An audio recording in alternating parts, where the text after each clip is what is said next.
The world around us is full of little miracles. Richard Wrangham suggests that an overlooked one is the act of taking a flight, not due to the magic of physics or the complicated flight network that makes it happen. The real miracle is much more fundamental than that. To take an airplane, you must walk into the airport, passing thousands of strangers. You queue politely, and you rationally handle all sorts of little frustrations until you finally arrive, sealed in a metal box with 200 strangers. At no point do you start biting them or punching or screaming. You don't jump on the snack cart as soon as it appears. In fact, if you need the toilet, you queue for it politely. The act of, say, slinging some poo at your neighbor probably didn't ever cross your mind. However, if this was 200 chimpanzee strangers locked in an airplane, it would be a blood and fur tornado within a matter of minutes. Even a relatively calm chimp who can get on with his tribe will transform in reaction to seeing many unknown males around. He would need to establish his place in the hierarchy through the only form that he knows, which is violence. A dominant chimpanzee asserts rank through bludgeoning rivals and, let's say, sexual coercion of females. For humans, however, a relatively high-standing or dominant male or female, if you will, can sit down, buckle up, and take instructions from the cabin staff when the system requires it of them. So, what do we have to thank for our higher sensibilities? Why is there no poo slinging going on? Well, the cognitive revolution, roughly 70,000 years ago, gave us complex language and the ability to cooperate, which sparked a great domestication process with some surprising twists and turns along the way. You might not have thought about it, but humans are the only species to blush with embarrassment. We are also the least reactively violent animal around, which so far sounds good. However, we are the most proactively violent animal around, and we've even invented all manner of tools and ideologies for systematic slaughter of our own species. So that might not be the first thing that you think about when you hear the word teamwork, and we definitely have some exploring to do with this cognitive revolution as we set sail to find out what really changed with it, why it mattered, and what it unlocked.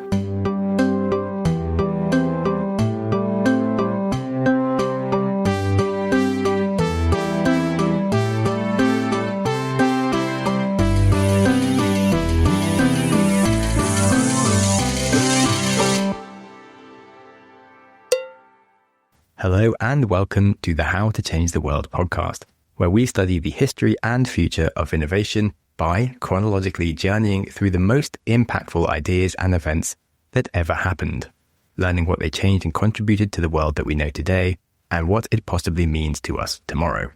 I am your host, Sam Webster Harris, and today we have some ambitiously large concepts to wrap our big heads around. Language shapes the way that we think and determines what we can think about. Furthermore, language isn't just languages, say, such as Mandarin, Tamil, English. Language is also smiles, winces, tone, gesture, our entire stack of signals, and I'm sure you know a flirty smile when the world blesses you with one, right? Well, the evolution of these miraculous encoding systems that allow us to transfer the thoughts in one person's head to another person's goes hand in hand with something else, the evolution of our imagination. And from that, many things erupt, such as art, religions, music, culture, and basically the birthing of society as we know it. And as we're also going to be finding out, creating some of the first forms of systematic violence and execution. So, notwithstanding, to get through it all, this episode will be in 4 major parts. Firstly, the fascinating technicals of how and why we developed language and what went on in this cognitive revolution that gave us complex communication. Secondly, what our newfound imagination started doing with all its powers and words. Thirdly, the role of shame and execution in our great domestication event that led us from being uncooperative chimps that are paranoid of strangers to a group of individuals who can sit on a plane in relative calmness. And then finally, the journey of language to the present day and a peek into the future of the next possible cognitive revolution and communication revolution that could be just around the corner. And no, I am not talking about AI. As we do this, we'll be asking, what does this all mean for our concept of collaboration and communication, and what can it teach us today? But before we get into all that, I think we need to set this up by framing these affairs under the very sexy lens of the topic that I think we've all been waiting for. Yes, ladies and gentlemen, let's talk about compression. You might not think about compression a lot, but I'm sure you think about many things in that curious mind of yours as you drift through the cosmos with other minds around you that sometimes perhaps you want to communicate with. Well, every thought and idea that you have is a rich tapestry of impression, feelings, and when you try to appreciate the sheer scale of what is inside your mind, well, there are thoughts bursting with color, motion, a single mood that can swell with the universe's intensity. And if you wish to share any of those thoughts and feelings, you squeeze the infinite in your brain into the finite. Whatever idea or feeling that you wish to share must be channeled into speech, one word at a time. So this river of thoughts in your head has to be pushed through this really small pipe that comes out of your mouth. Language, in some senses, is like trying to paint the Sistine Chapel on a postage stamp. And when you think about it like this, it does all sound a little bit limiting, right? But is the fact that we are living, breathing compression machines a good thing? Just as some of the best songs have been written with just 3 chords, is this constraint a source of our creativity? This compression algorithm that's constantly running in our head leads to all sorts of shortcuts and metaphors, stories and inside jokes. Our grunts have turned into pretentious poems, and entire civilizations have been built around concepts that can be stuffed into a single word, like money or God.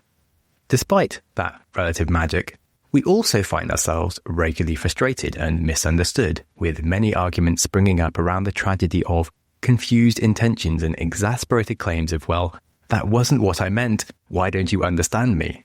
So, for the time being, I think we can say that communication is hardly perfect. And a last thought to think about is that different languages compress in very different ways to suit their needs. Some tribes have all sorts of words for specific smells that most of us in the modern world can barely distinguish. Russian itself has 2 distinct words for colors that in English we both call blue, whilst other languages only have the words black, white, and different shades of dark for the entire color spectrum. By far the weirdest example for me is a language that uses an entirely different number system for counting coconuts or counting fish, which is quite bananas and possibly another counting system for that. But whilst we're talking about strange things, the favorite word that I discovered is mamilla paninatapai, or something said a bit like that, and it roughly translates as a look that without words is shared by 2 people who both want to initiate something, but that neither wants to start. It is a look that we have all felt and never known the word of before. So there you go. Now, the point of why I've told you that is that although language is just a very small funnel that our thoughts must squeeze through one word at a time, each word that goes through that funnel is a bit like the expandable trunk in Harry Potter that you can stuff all sorts of extra things into. And now that I've planted all of these thoughts into your brain using merely words alone, I think we are ready to tackle the first act of the story, as we learn where on earth language came from, and of course the great epic in Mother Nature of lonely individuals attempting to be understood by others.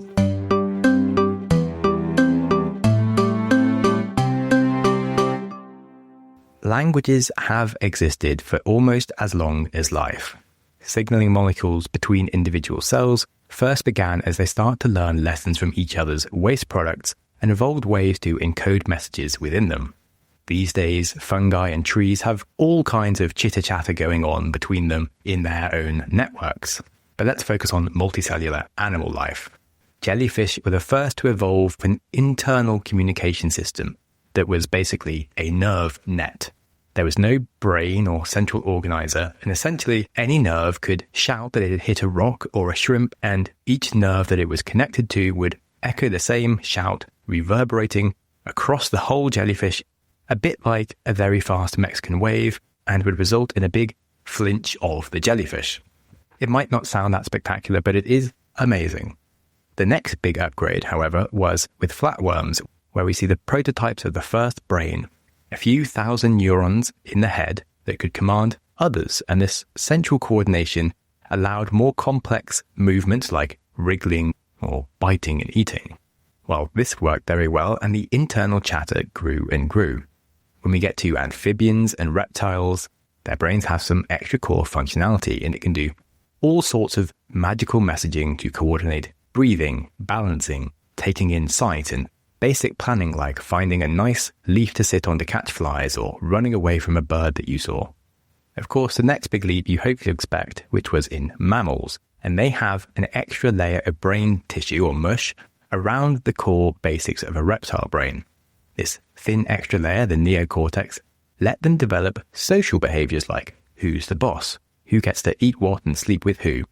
Mammals also have a much greater obsession with their kids and a greater emotional range about anything and everything.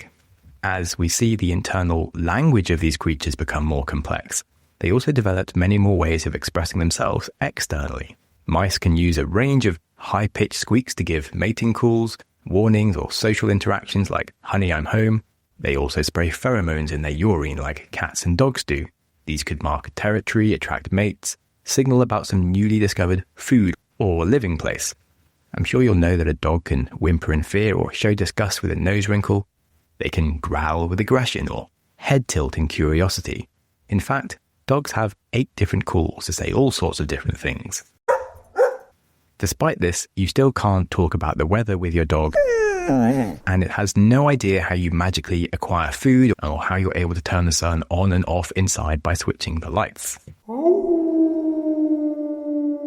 So this leads us to the next level up, and the styles of language that we might be more intimately familiar with, only made possible by a greatly expanded cortex region of the brain, creating much finer motor control of movements and more advanced reasoning. And no, I'm not yet talking about humans, but apes. They show an early echo of the basic forms of our own languages. They have an array of hand signals with over 60 different gestures for things like, "I'm hungry, scratch me, piss off, look over there." Now, you might think, hey, my dog can do all of that. But chimps have much more flexibility with these signals. So a grabbing motion with the hand could mean 3 different things, such as climb on top of me, or stop that, or go away. Chimps also have 12 different types of calls with grunts, pants, and whoops that they can do.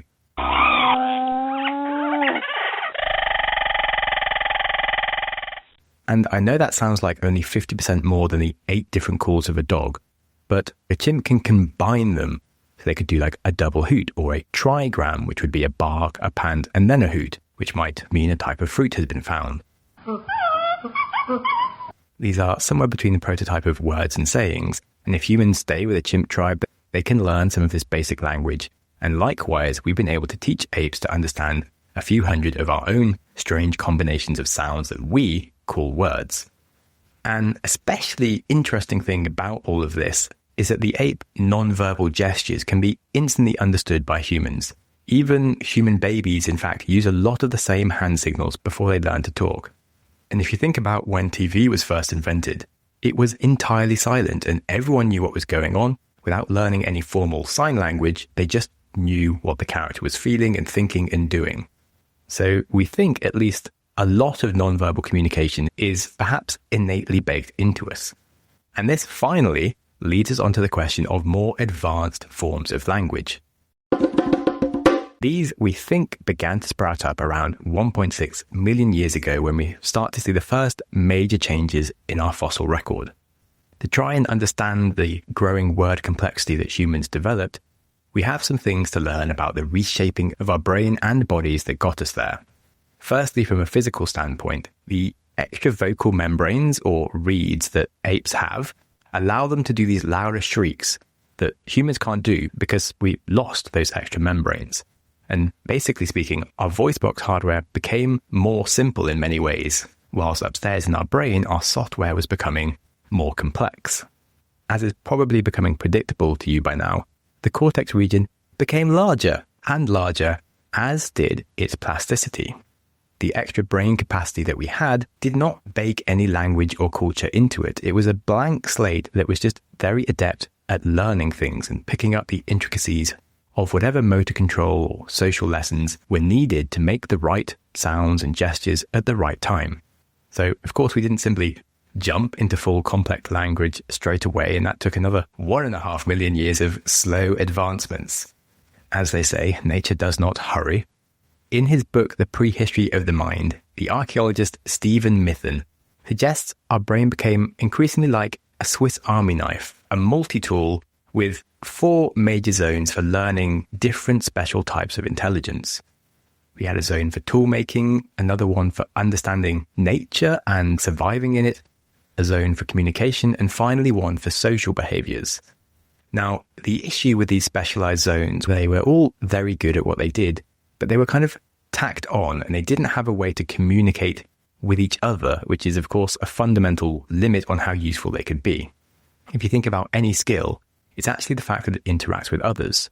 Let's say you're really top-notch at calculating numbers.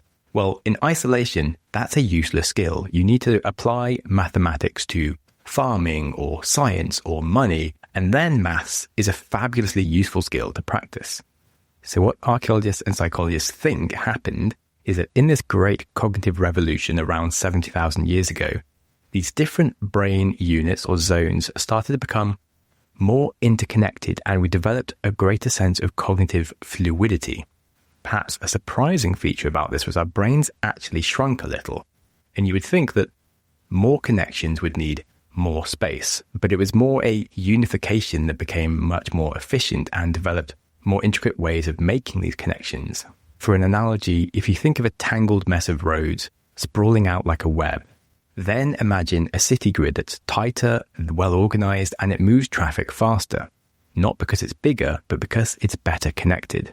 And if this is correct, then this is how our brains became more powerful with greater imagination, where we could start to use language for many social behaviors, and we could do things like adapt our tool skills for making tools for hunting or for wearing as a piece of fashion. And these are all things that we start seeing after this cognitive revolution, as a great explosion of creativity seemed to be unlocked by this final internal communication upgrade. Before we do talk about all the cool different things that this explains, let's explain all the cool different effects this had on talking. With this cognitive and physical leap, complex speech with its very flexible nature finally became possible. Words can be created from a single sound or a combination of sounds stuffed together, and we have hundreds of available sounds to us in our voice boxes. By combining these noises, we can make concrete words to describe things around us like a rock or a book, etc. We can also use words to describe how those things around us interact, and with grammar we can talk about how they all relate to each other. A fascinating thing that we started doing with our increasing vocabulary is that a lot of these words that we created are very abstract. Words like freedom, love, need, they instantly spark meaning within you, yet in nature, they don't exist. There is no physical manifestation of them. You can't see, hear, touch, smell, or taste democracy. Much the same can be said for faith or truth. You know what they are, but they don't actually exist in nature.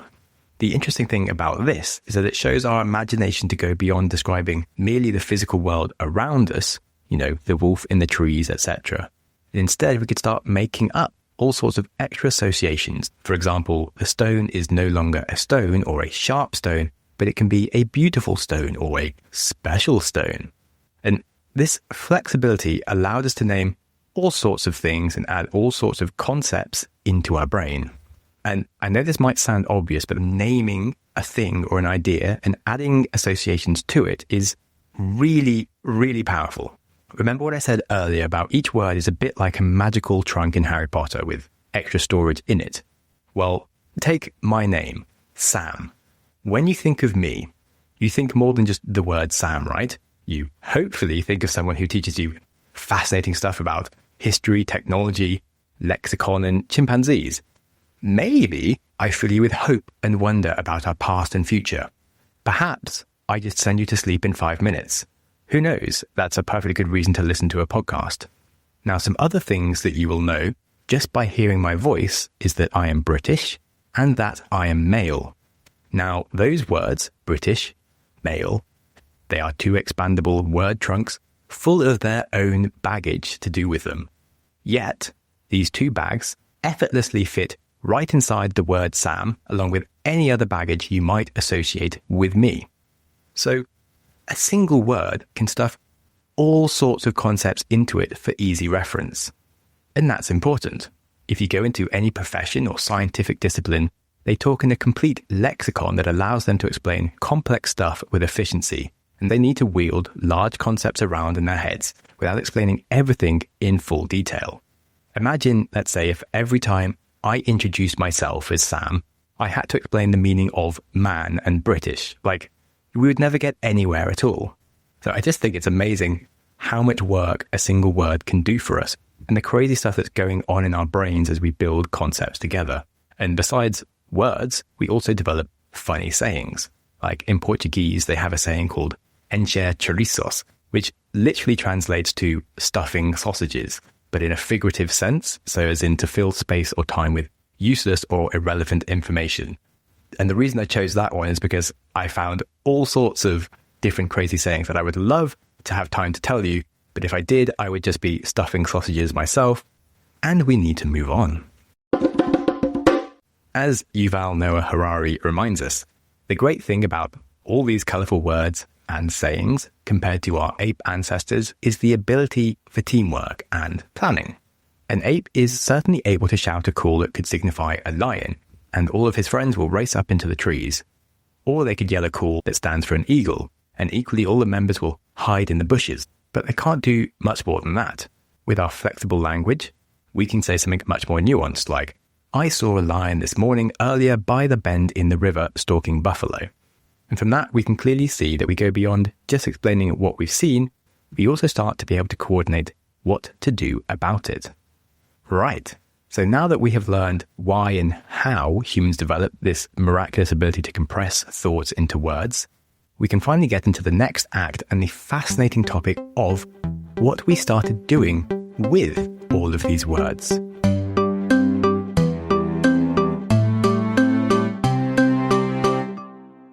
I will begin by asking you, what do you think of when I say the word gossip? Maybe high school rumours, perhaps office politics or trashy celebrity magazines.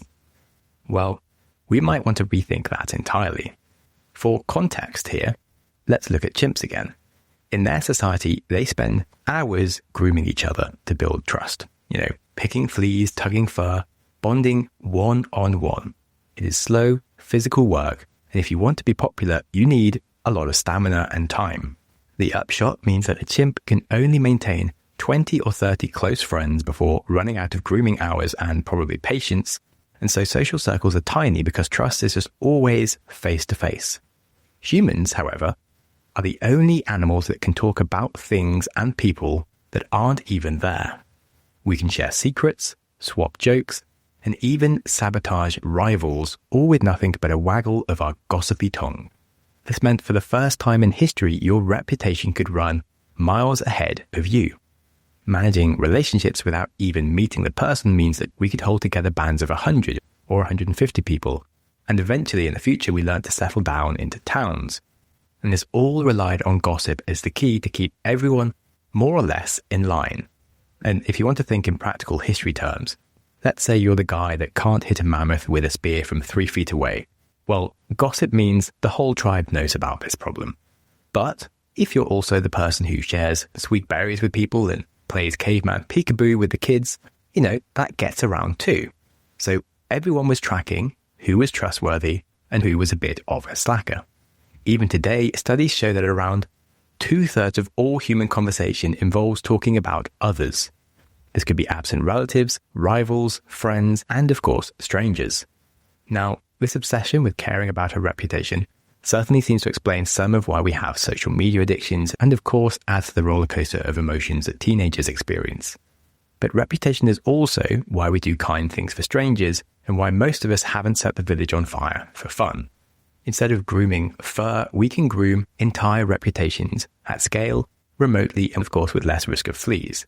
And what's more, this system self-reinforces itself.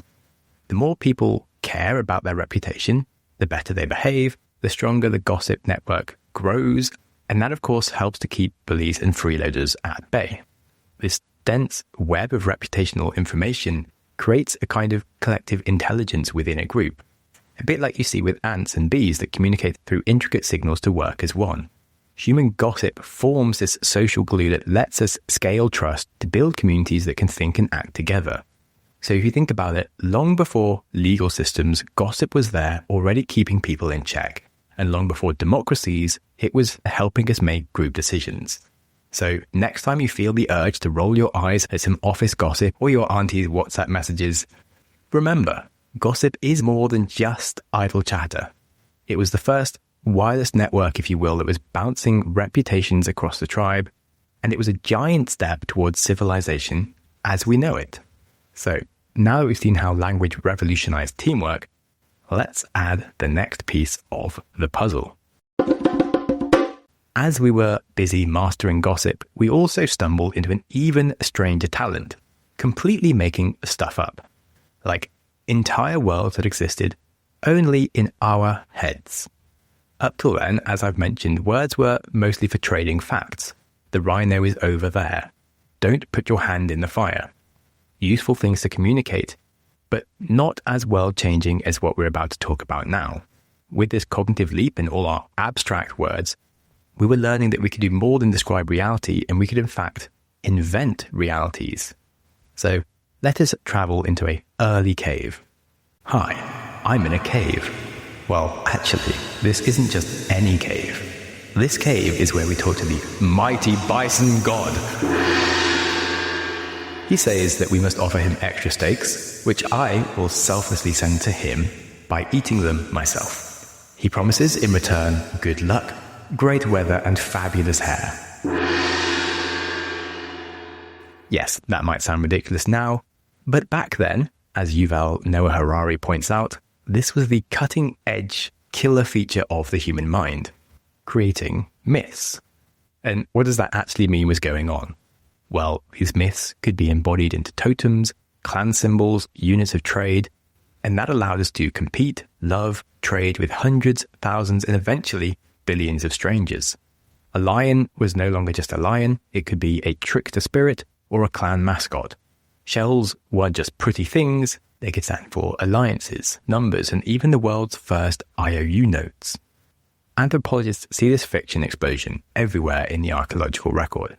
Cave paintings of animals that had never been seen, ochre beads traded over vast distances. Instruments like flutes and drums started appearing to play melodies that no one really needed for hunting exactly. These artifacts clearly display a mind that has taken the raw clay of sensory experience and spun it into culture, meaning, and of course sometimes mischief. What's more, these fictions could mean power. If you can convince your neighbors that a river god wanted you to lead the hunt, or that your shell necklace meant that you always paid back your loans, suddenly you had some leverage that had nothing to do with your muscles. These invisible stories let us coordinate, organize, rule, and rebel. All for things that you could never see or touch. This is very fundamental to civilization. Today, let's say if your bank account has a lot of numbers in it, you can summon helicopters and champagne at will, you can even buy a ticket to take you to space. But if you're stranded on a desert island, those numbers are literally just some numbers. They don't really mean anything without some other people agreeing that they mean something. On that island by yourself, they are worth less than a soggy coconut. And it is exactly the same for other things such as our laws, presidents, and countries. They only mean something because they mean something to other people. This is all around us. A lawyer can file the right words in the right places, and suddenly your imaginary idea is now a legal, recognized company. A passport clerk can stamp a piece of paper, and suddenly you are a citizen of a country. Like, in some senses, when you really step back, it seems like madness, but it's the most genius thing ever. Of course, these magical spells only work on humans. If you try telling a chimpanzee that a squiggly line somewhere on a map is where one country ends and another begins, he will think that you are probably one banana short of a bunch. If you were to promise him infinite bananas in monkey heaven in return for giving you his banana today, well, he will stuff that banana into his face faster than you can say monkey heaven exists. So, as Yuval Noah Harari reminds us, this belief in collective hallucination is humanity's weirdest and most radical move. We are the only animal that will fight, build, or even die, not just for flesh and blood family or personal territory, but for invisible ideas, nations, gods, even favourite football teams. So remember for a second that jellyfish with its first nerve net. With that invention, it was suddenly able to move its whole jiggly body in sync. Well, stories are our version of that. They let hundreds, even thousands of us move in mental sync. Money, marriage, nations, even science, they're all just songs that we sing together. And the more people that join the song, the more real it becomes. So this fiction explosion really wasn't just an extra party trick, it was civilization's secret sauce that first helped us build bigger tribes and went on to build things like pyramids and parliament. So quite literally, out of words, we could make entire worlds. Now, this leads us to an interesting question that I think is worth asking about the early religions and how they may have worked. History leaves us some clues listed about mammoth ivory statues, a lion man carved 32,000 years ago, and burials of children covered with hundreds of fox teeth, which certainly shows that the past is full of stories that we don't really understand. Then there's the cave paintings, where the walls are filled with pictures of animals, symbols, and often, quite reliably, an enthusiastic parade of penises. Now, most scenes are a little cryptic. In the Lascaux cave, there's a famous painting of a bison seeming to knock over a stick man who has a rather optimistic erection. What does it mean exactly? We're not 100% sure, but these doodles clearly mattered and are more than just artistic urges. Archaeologists think that our Stone Age ancestors saw the world as alive with spirits, a concept called animism. It's not a religion that's about animals. It's more that anything can be animated. So the idea is that maybe the forest has a spirit or the riverbank, as well, of course, as a bison or a mammoth. So let's say you were to get sick, you might call a shaman to negotiate with whichever spirit had invaded your body. Or if you had bad luck gathering food, well, maybe the fruit tree spirits need a more beautiful song to be sung to them. Now, this world would have been incredibly wild and varied. It's almost impossible for us to reconstruct it or understand it. So today, we see that most religions are based on theism, and that's the worship of a more universe-bending god or gods from the sky. But for every gentle Buddhist or Rastafarian smoking in peace, there's also a Viking warlord on a rampage, an Aztec priest beheading entire towns, or Puritans burning witches in the village square. So considering how completely different our forms of religion can be today, whilst all fitting under the description of theism, the amount of differences in animism must have been similarly unfathomable. Ancient tribes spoke thousands and thousands of different languages, and between the boulders and the brooks, if it sparkled, loomed, or looked a bit like a bear, someone probably assigned it a spirit and possibly drew a penis on it. Just, cover some of the cosmic bases. And this might be a weird outcome of this, but whilst researching the Paleolithic art history, I did find oddly calming that for as long as our imagination's been around, we have found phallus-based art beautiful, religious, or just a bit funny. Whenever you see a cock and balls rudely sprayed on a train or carved into a toilet door, instead of feeling so annoyed at the banality of the youth of today, well, you can remember they are practicing a tradition of humanity older than the concept of farming, older than the wheel, and older even than any religion you've ever heard of. And on that bombshell, we are ready to launch into the next act and our great self-domestication.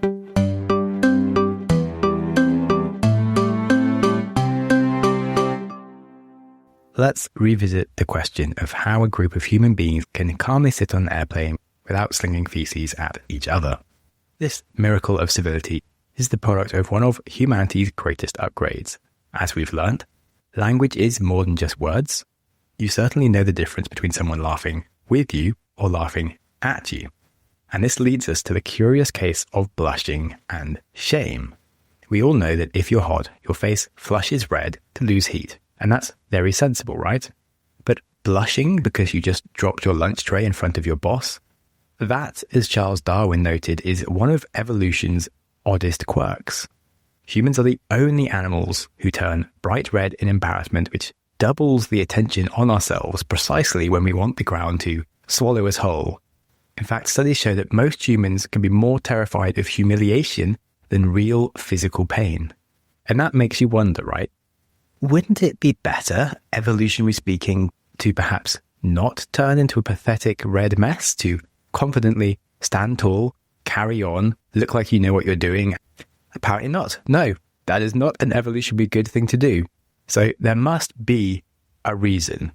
If we look at chimps again, we have 1/3 of the strength of a chimp, and we don't just beat people up when they catch us out. So evolution wasn't rewarding the strongest or the most stubborn of us. In fact, it picked the people who could smooth things over and keep the peace. You might say that evolution preferred us to be slight pushovers. That might sound odd, but have you ever had a good idea that everyone disliked and found yourself feeling perhaps a bit embarrassed for your suggestion and subsequently agreeing with the group? Well, imagine if every time we didn't agree with everyone, we just abandoned them and walk off. Like, we would never be able to keep a job. So getting on with people is actually pretty important, and it goes much further than that. Imagine, in the Stone Age, right, you come over all hungry and you perhaps steal some of the tribe's precious meat. Just as you are finishing it off, you are spotted, and suddenly the whole troop is on you, and the spirits are against you as well. Now, if you shrug and say, well, you know, the meat was really great, you're all a bunch of losers because I finished it. Well, if you don't get killed on the spot, you are at least going to be kicked out of the tribe, where you will of course eventually die. However, if you turned beetroot red, apologized profusely and practically wilted with your shame, you are signaling loud and clear that you're not a threat and asking for mercy to not be kicked out. And the magic about this is that you can't fake a blush. Your body is there betraying you, proving to the tribe and the people around you that you are genuinely sorry. Furthermore, the sensation of blushing is like an internal fire alarm within your brain that is screaming loud and clear, like, don't do this stupid thing again, you banana head. And it genuinely teaches you. So today, if you forget someone's name or you accidentally wave at the wrong person in public, you feel this overwhelming sense of shame because you just are wired to not want to offend people or look silly. But if you do something that's generally out of line, at least this public display of a shame creates a little empathy in others for how you might actually be feeling. And this really is important. I went to a strict Catholic school, and before we were allowed to eat our lunch, we'd all pray in unison and hold 5 seconds of solemn silence before we could tuck in. One day, for some strange reason unknown to me, my 8-year-old body suddenly decided to let out the loudest burp in recorded history that just echoed around the entire hall like God's own trombone. It was, I don't know how, I swear I've never done a burp this loud in my life. Anyway, total accident. All the kids lost it, thought it was hilarious, until of course the teacher's screaming took over, and I was dragged out of this dining hall by my neck, straight to the headmaster and the school priest. Yes, the school had a priest. So after a few minutes of them raging at me for abusing the sanctity of God, and never in the history of the school had a child shown such disgusting behavior, and that the only option could be expulsion, while in front of them was a child who was clearly horrified, who was just a soggy mess of shame, showing possible signs of mild trauma at that point, and my clear, uncontrollable grief, shame, and sorrow about the entire affair was able to calm the desire of my teacher's need to channel the wrath of God against me, and they slowly morphed their tone to a much more reasonable conclusion, which was, don't do it again, you silly child. And that was fine. So just as shame saved me then, it is certainly not unreasonable to consider that it probably saved countless lives in history. Now, here is where the story does darken a little bit. It is hard to imagine being part of a group where the ultimate punishment wasn't just a stern word or a fine. The punishment was waking up to find the whole camp quietly agreed that you had to die. A reality that Richard Wrangham proposes with his execution hypothesis. He thinks that blushing to get an apology wasn't the only thing affecting our evolution, but a darker side was also at play. That of eugenics, where we selectively breed out traits we dislike. Now, we do this all the time with plants and animals, so he asks if we did this for ourselves. Capital punishment certainly appears in almost every hunter-gatherer society we've found, and not in the formal style, of course, that we see today. Execution was mostly in the style of the murder of Julius Caesar. Group members would conspire behind the gaze of a domineering alpha male and kill him in his sleep or stab him in the back. Anthropologist Christopher Bowen describes in one of his books an example of a bully in the Yanimo tribe. He began taking more than his share, beating people, intimidating others when he had the chance. And one day, as he climbed a tree for honey, leaving his weapons below on the ground, the others just quietly hid them, and when he came down, they beat him to death. There was no ceremony, no speeches, just some decisive group justice. Now, was our domestication entirely through the course of executing the least desirable traits? Well, other theories, of course, could be at play, such as female mate choice or intergroup competition, but it's clear that less aggressive humans were the ones that got to pass on their genes. This has a big effect on how people turn out. And we can look at studies of the domestication experiments in Russian foxes. Over a few generations of carefully breeding the calmest foxes, they turned a snarling, bite-happy wild animal into a floppy-eared, puppy-like companion. And we generally think somehow this happened to us, where we bred ourselves for sociability. We have softer faces, males are more female-like with their slender faces than what we used to look like, and parts of our brain involved in fear and aggression shrunk. In fact, there's a crazy study on the aggression levels of ice hockey players that's really fascinating. They looked at the face width to height ratio. They found that the wider your face was, the more fights that you got in. And the nice thing about the study is that everyone wears a helmet, so you can't even see someone's face at the time, so potentially reduces some bias in the findings. Now, of course, we don't want to stereotype every person with a wide face as just violent, but as we see in the fossil records, there was a big reduction in the width of our face and forehead, which seems to ring true with our studies that it made us less fighty. So besides the physical evolution here, if the execution hypothesis is correct, it's also a social evolution that further distances us from apes. We ended up creating what's called a reverse dominance hierarchy, where many people can band together to prevent one individual from dominating. So unlike apes, bullies don't rule the group rules the bullies. And this was by consensus about who posed a threat, and it was discussed, debated, and sometimes even gossiped in the dark. What's cool about this is it literally lays the foundations that evolve into trial by jury and democratic values long before any formal politics or written codes. Justice began as a team sport and democracy a shared risk amongst individuals. But the slight quirk that this presents us with is a fundamental paradox in the human psyche.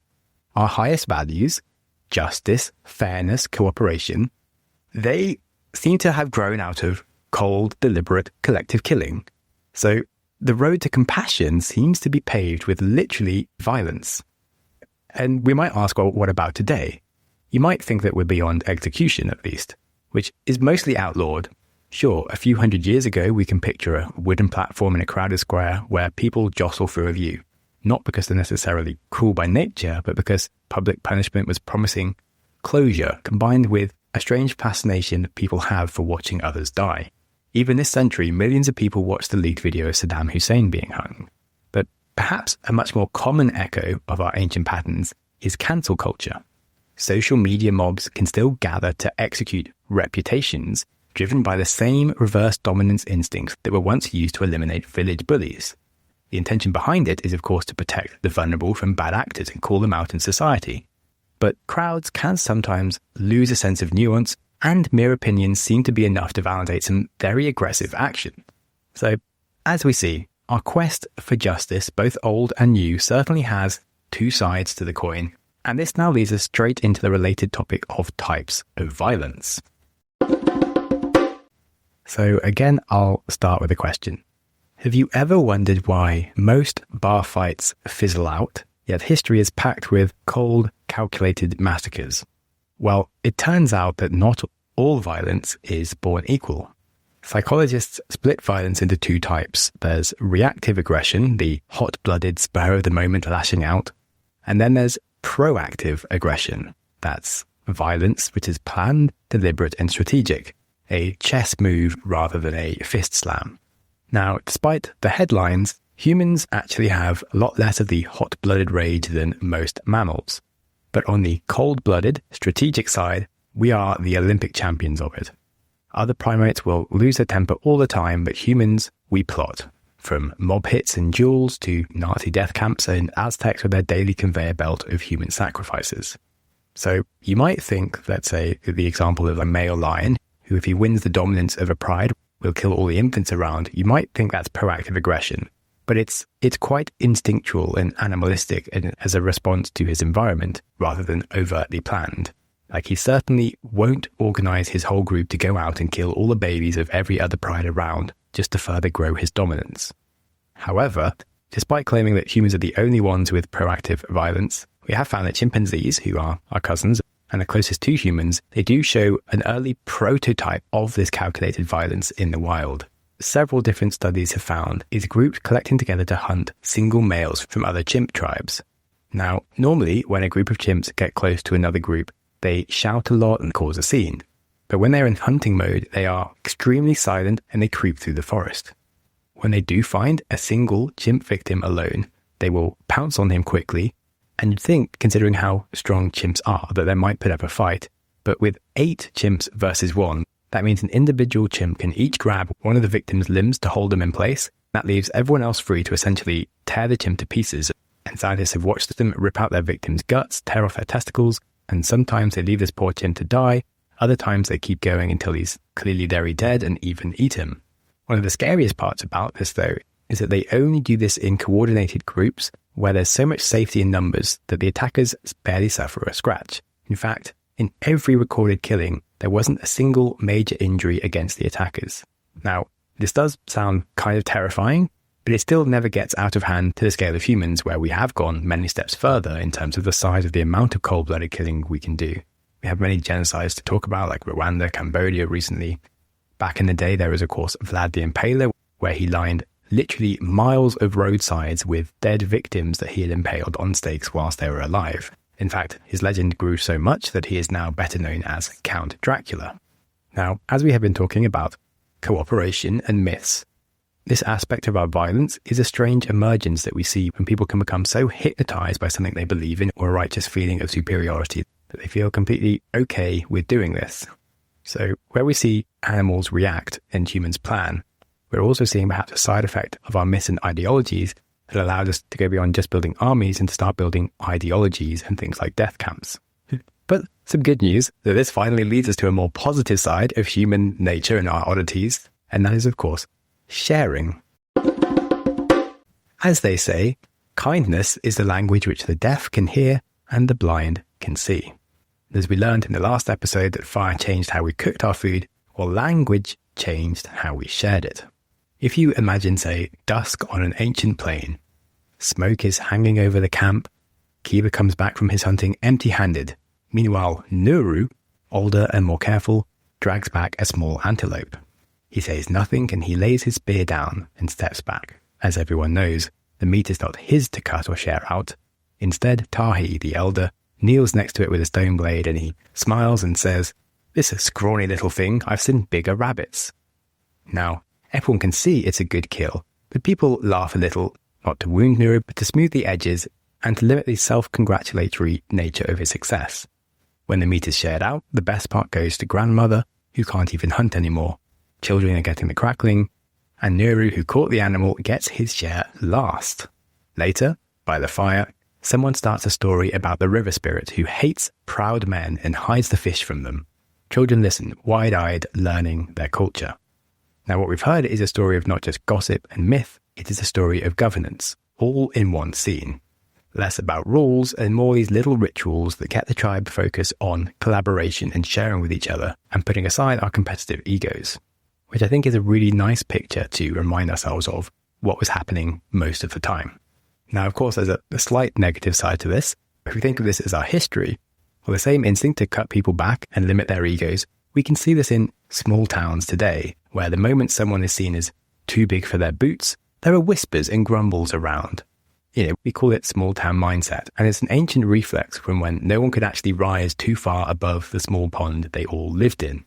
Of course, now we live in different times, and the goal of society, I think, is for us to achieve both abundance and sharing.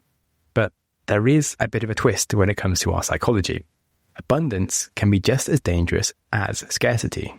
In one experiment, again on chimpanzees, researchers gave a troop more bananas than they could possibly eat.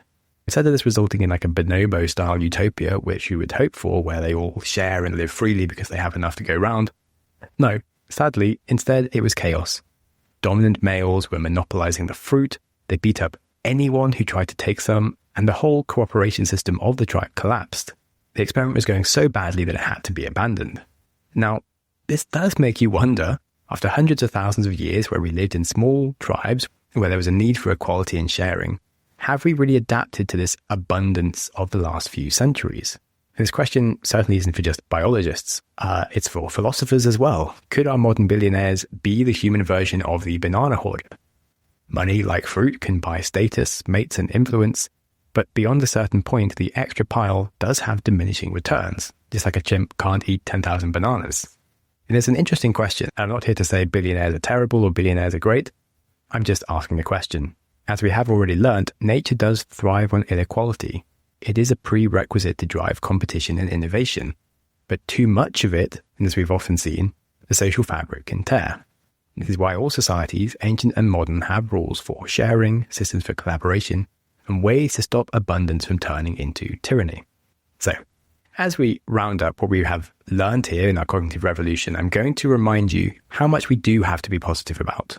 Yes, we can be the nastiest of species, but we can also be the nicest. In our news cycle, it might be a permanent display of all of the bad parts, but by and large, 99.99999% of what goes on every day is perfectly non-alarming cooperation. Besides the simple act of getting on a plane and getting on with each other, we manage things like heart surgery, space travel, stock markets. These all rely on our shared imaginations and our exceptional ability to work together, which is actually pretty incredible. If you really consider how impossibly hard it has been for nature to create any form of society of organism that can self-organize, the human machine of today is really nothing short of a miracle. Yes, we might have a dark side, but as Richard Wrangham reminds us, there is something that we all take for granted. From the hunter-gatherers to the Pope, we all live with a moral compass, and we do have an intuitive sense of right and wrong, that for the most part genuinely does speak to the better angels of our nature. The very fact that we've collectively made up ideas such as human rights and that we work to uphold them shows that we have transcended many parts of our animalistic nature. Now, in this show, we will have plenty more to learn about democracy, justice, and human rights in the coming episodes and years. But for the next act of this episode, at least, I want to move on from the time period of our cognitive revolution and briefly cover just the evolutions of language up to today and where communication could be going next.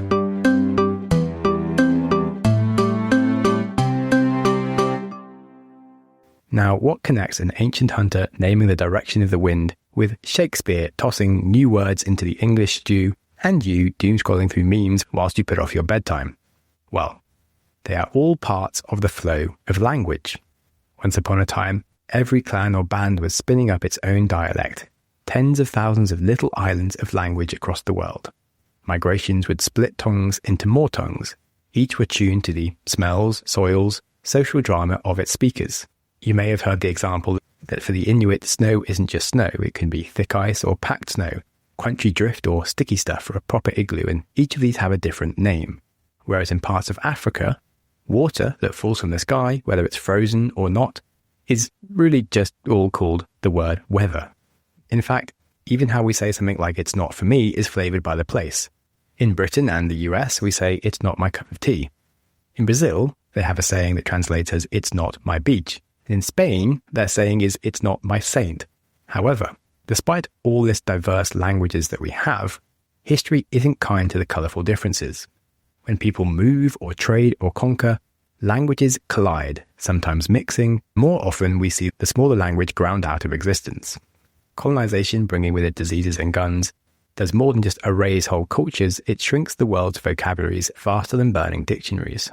Furthermore, today, 96% of the world's population speaks just 4% of the current 7,000 languages that are left still spoken.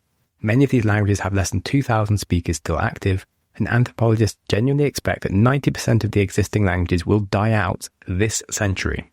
And when that happens, we're not just losing words, we are losing ways of slicing reality.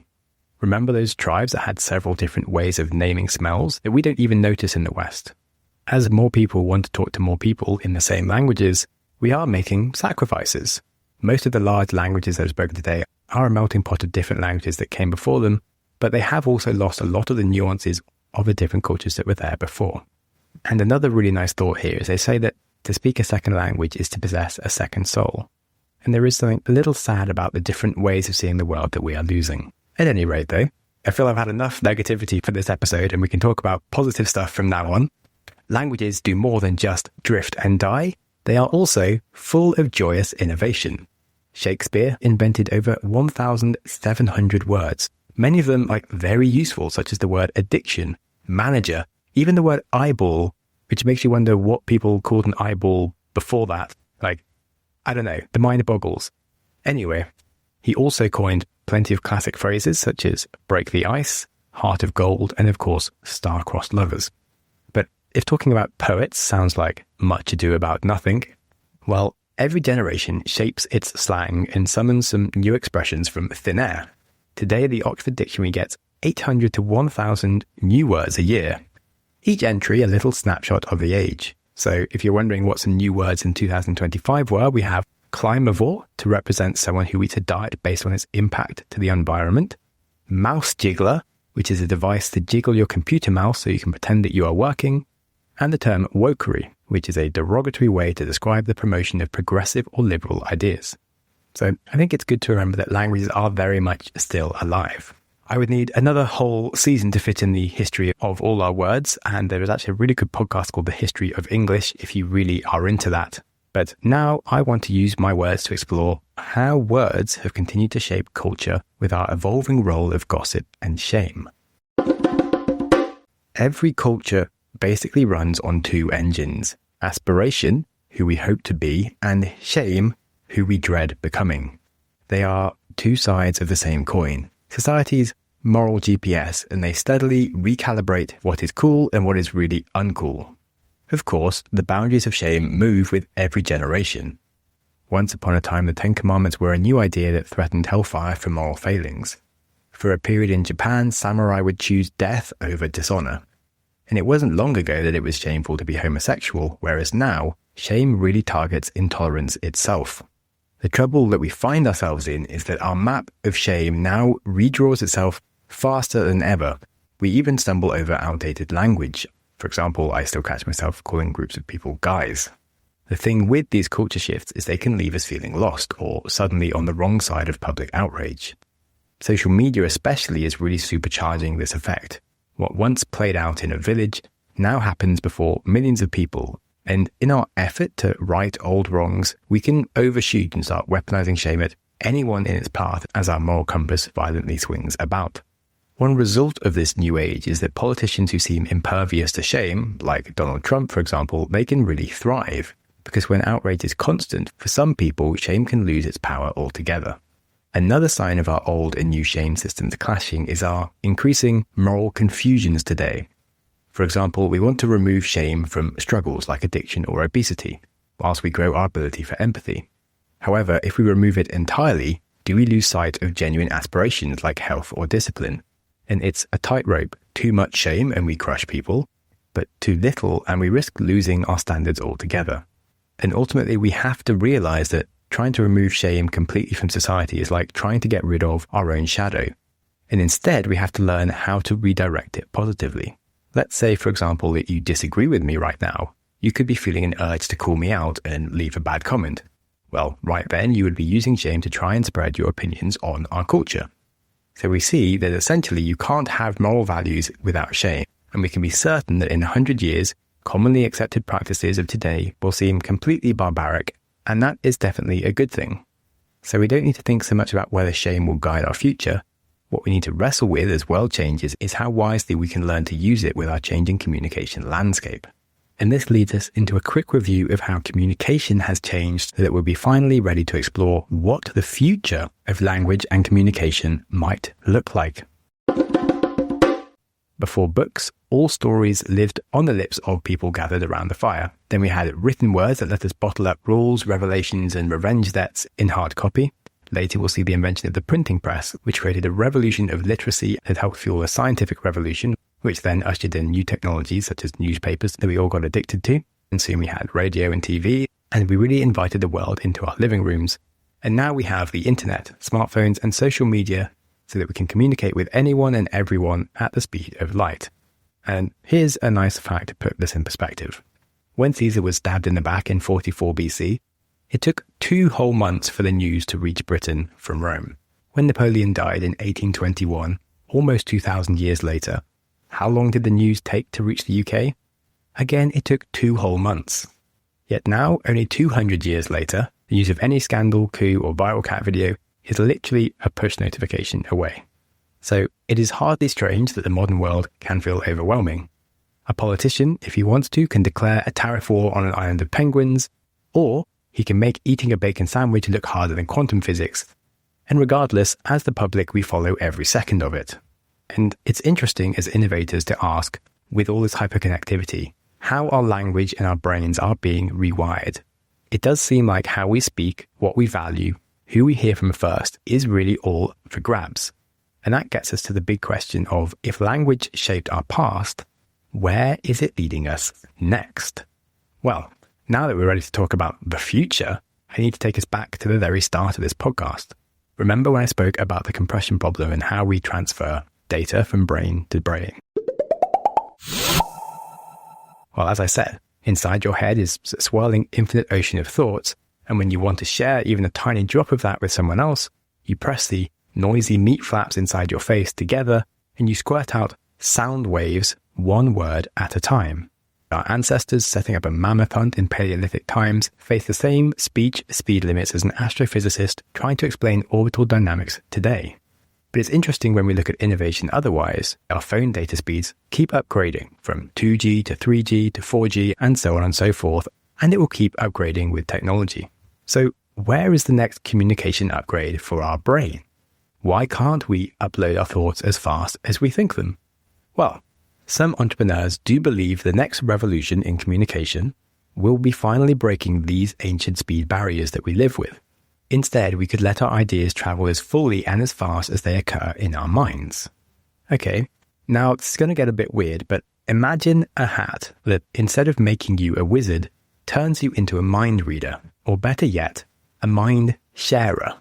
No phone, no typing, just pure thought zapped seamlessly from brain to brain. Now, this is something that Tim Urban has coined as the magical wizard hat, but he's talking about Neuralink from Elon Musk and other brain-computer interfaces. The idea is that we'd no longer need to mumble through meat flaps in our face or suffer chronic bandwidth bottlenecks of asking ourselves how the hell do we even explain something that we're thinking about. No, with the wizard hat for the brain, you simply just plop it on, suddenly your thoughts fly faster than ever imagined, unlocking telepathic level communication. Ta-da! Now, of course, yes, it's more complicated than slipping on a hat. Neuralink is pioneering surgical techniques to implant tiny electrodes in the brain, aiming to turn this whole sci-fi dream into reality. But before I dive into the technical details, let's just think big picture for a second. This thought hat, if it were to exist, might not simply upgrade how we chat. It could create a whole new level of connection. Tim Urban suggests that breaking open the bandwidth bottleneck between our brains could see billions of minds and machine intelligences merging into a planet-scale collective superbrain. Idealistically speaking, instead of one AI or one billionaire holding all the cards, we could all become a hive of superhumans tapping into a shared ocean of knowledge far greater than any one individual. Picture this. You can remember anything you've ever experienced and share what you like with others. You can learn skills like playing guitar in the blink of an eye simply by downloading the mastery someone else has honed. Perhaps thinking with AI could be as seamless as breathing, becoming part human, part machine superintelligences. It's even possible that the doors open up to brain uploads and digital immortality. You could live an incredibly vibrant existence free from the body's frailties. Our consciousnesses could hop into virtual or robotic avatars and you could go wherever your imagination takes you. Now, if we think about what we learned about the original language revolution that gave us the leap from wild apes to cooperative storytelling humans, this next leap could be another level 10 event on the Richter scale. It's hard to really imagine the effects. Like a truly collective human intelligence could rewrite what it means to think, create, and be a human. So, exciting times, of course. But before we dive headlong into the brain-computer revolution, we can slow down, talk about what's actually possible and what science still really needs to be figured out. Well, firstly, there is the speed of human thought itself. We think at roughly a similar speed to the words that we speak. Like if you imagine your inner monologue, It's mostly in your native language, and it's not 10 times faster than when you talk out loud. Sure, possibly faster, but actually, as psychologists, we might argue there's more errors than you're aware of.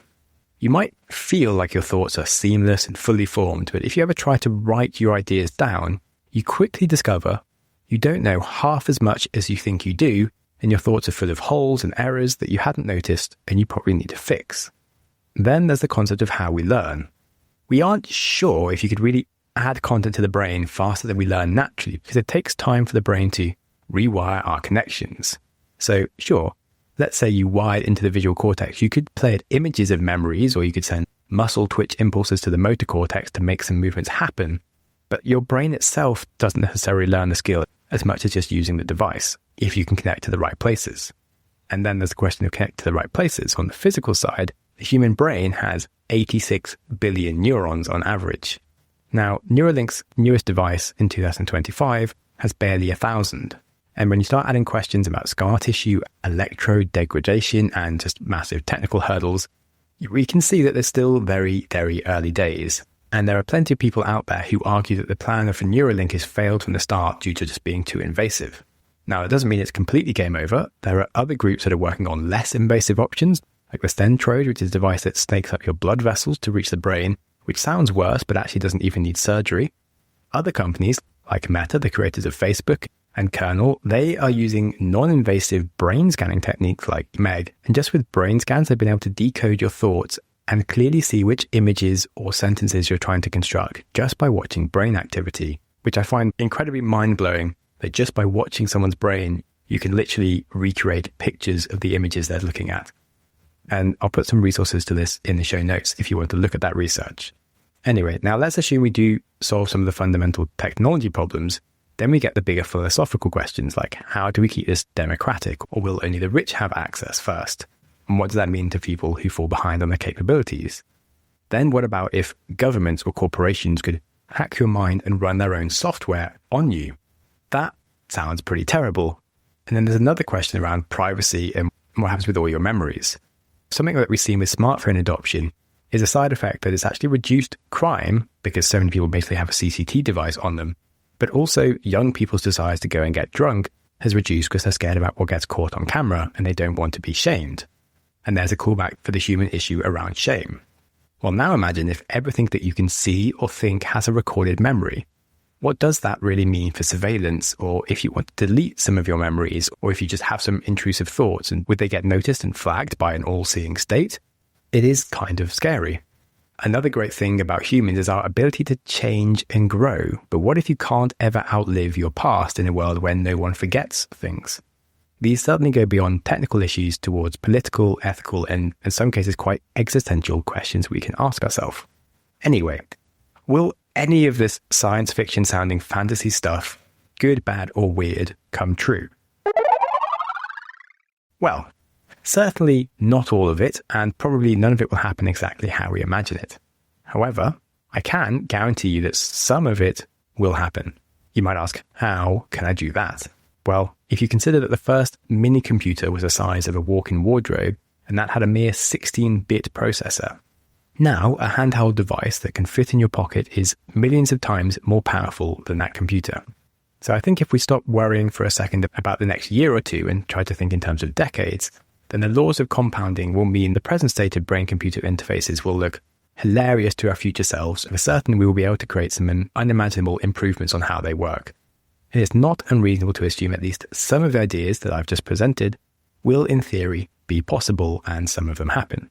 Now sure, we might not meld into some giant mega super brain organism. Before you think that I'm claiming that something more reasonable will happen, it might actually be even crazier than that. There's a fantastic quote from Arthur C. Clarke in 1964 where he says that if you try to make a prediction about the future that sounds at all reasonable in 50 or even 20 years, you'll almost certainly be wrong. You'll find that your prediction was embarrassingly conservative. Yet, if for some reason you actually saw the future and could describe it in precise detail as it was going to happen, well, your predictions would sound so absurd and far-fetched that everyone would tell you that you are quite mad. Back in the 1950s, people thought we'd have nuclear power vacuums within 10 years, whilst others were saying that TV would never catch on because we'd get bored of staring at a box. Back in 2005, Bitcoin didn't exist, Donald Trump was starting the second season of The Apprentice, and no banker had ever heard of a mouse jiggler. And look what happened after 20 years. So, although I can't tell you exactly what will happen in the future or how, let's just say it's likely you or your children will at some point have some form of brain-computer interface, or as we might hopefully call it, a magical wizard hat.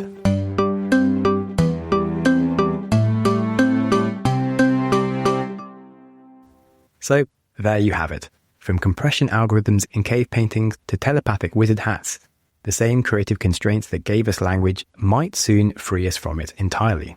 It's certainly an interesting time to be alive. Now, in terms of this episode, it did take me a hot while to put together, as there wasn't really a single place that all these different ideas in one. But I am really glad it exists now, and I hope it taught you something. This episode has a lot of different resources. I'll just name a few of them. Richard Wrangham and Jane Goodall's work on ape societies and human cooperation, summarized in his books The Goodness Paradox and Demonic Males. Nicholas Shea for his research on concepts. Yuval Noah Harari's book Sapiens and the chapter about the cognitive revolution and shared myths. Stephen Mithen's research on the evolution of both the brain and of language in his books The Prehistory of the Mind and The Language Puzzle. And I would say his book, The Language Puzzle, is probably my top recommendation today for an absolute geek fest that is actually kind of readable. Last book is Christopher Boehm's book on moral origins, but of course I also have to mention Tim Urban's Wait But Why blog and his installment all about Neuralink, which was excellent. If that didn't sound like enough, I dipped into various chapters of other books and several science papers and many interviews. A full reading list is available in the show notes. When I get to the premium episode, for this episode, we'll certainly have a lot to discuss from my random other research, from theory of mind to teaching apes to talk, what the hell is pareidolia, and a bunch of crazy sayings that I couldn't wrangle in. If this journey through human evolution sparked something in you, well, here's how you can help. You can leave a good rating, you can share it with someone who you think would enjoy diving through these ideas, and you can subscribe to the ride ahead.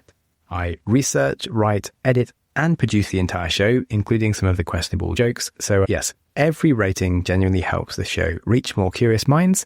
And if you're wondering why the show looks so good, well, Francisco Cajaya did the designs.